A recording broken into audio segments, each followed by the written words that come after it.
August क्रांती दिनानिमित्त काँग्रेसने पदयात्रा काढली। गिरगाव चौपाटी ते क्रांती मैदानापर्यंत पदयात्रा निघाली। हर्षवर्धन सपकाळ, तुषार गांधी या यात्रेमध्ये सहभागी झाले। छगन भुजबळही ऑगस्ट क्रांती मैदानात दाखल झालेले आहेत। ऑगस्ट क्रांती दिनानिमित्त काँग्रेसने पदयात्रा काढली आहे। गिरगाव चौपाटी ते क्रांती मैदानापर्यंत पदयात्रा आहे। हर्षवर्धन सपकाळ, तुषार गांधी यात्रेत सहभागी झाले। छगन भुजबळ सुद्धा ऑगस्ट क्रांती मैदानामध्ये दाखल झाले।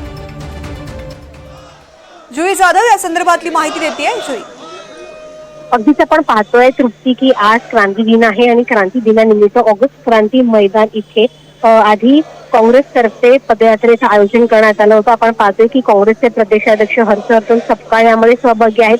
तुषार गांधी ते सहभागी झाले आहेत आणि दुसरीकडे आपण पाहतोय की राष्ट्रवादी शरदचंद्र पवार पक्षाचे मंत्री छगन भुजबळ हे देखील इथे दाखल झाले आहेत। त्याच्यासोबत नवाब मलिक देखील आहेत। त्यामुळे दोन्ही पक्षाचे जे नेते म्हणजे सत्ताधारी आणि विरोधक आमने सामने आलेले आपल्याला पाहायला मिळत आहेत। आता जर आपण पाहतो तर मग छगन भुजबळ हे देखील चाललेत ऑगस्ट क्रांती मैदानाच्या इथे अभिवादन करण्यासाठी आणि त्यांच्यासोबत त्यांच्या पक्षातील नेते देखील आहेत। त्यामुळे निश्चितच इथे नेमकं काय आणि कसं वातावरण पाहायला मिळतंय याकडे सगळ्यांचं लक्ष आहे। कारण का सत्ताधारी आणि विरोधक दोघेही आमने सामने येण्याची शक्यता जी आहे ती आता दाट दिसून येत आहे।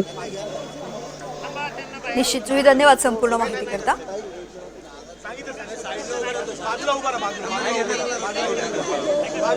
तर गिरगाव चौपाटी ते क्रांती मैदानापर्यंत काँग्रेसची ही यात्रा निघालेली आहे। ऑगस्ट क्रांती दिनानिमित्त काँग्रेसची ही पदयात्रा आहे। छगन भुजबळ ऑगस्ट क्रांती मैदानामध्ये दाखल झालेले आहेत। हर्षवर्धन सपकाळ आणि तुषार गांधी सुद्धा यात्रेत सहभागी झालेले आहेत।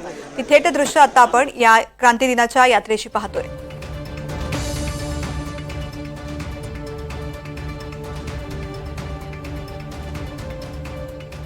पासून 9 ऑगस्टला सकाळी ही पदयात्रा काढतो, ही शांती यात्रा काढतो। हे आमचा उद्देश, आम्ही आमच्या नेता स्वतंत्रता सेनानी जी परीख यांनी ही प्रथा सुरू केली होती आणि आम्ही ते चालवून राहिलो आहे। हे जरुरी आहे की आपल्या स्वतंत्रता संग्रामाचा खरा इतिहास लोकांना कळू द्यायला पाहिजे आणि त्याच्यात मुंबईचं जे महत्त्व होतं ते पण कळायला पाहिजे। जेव्हा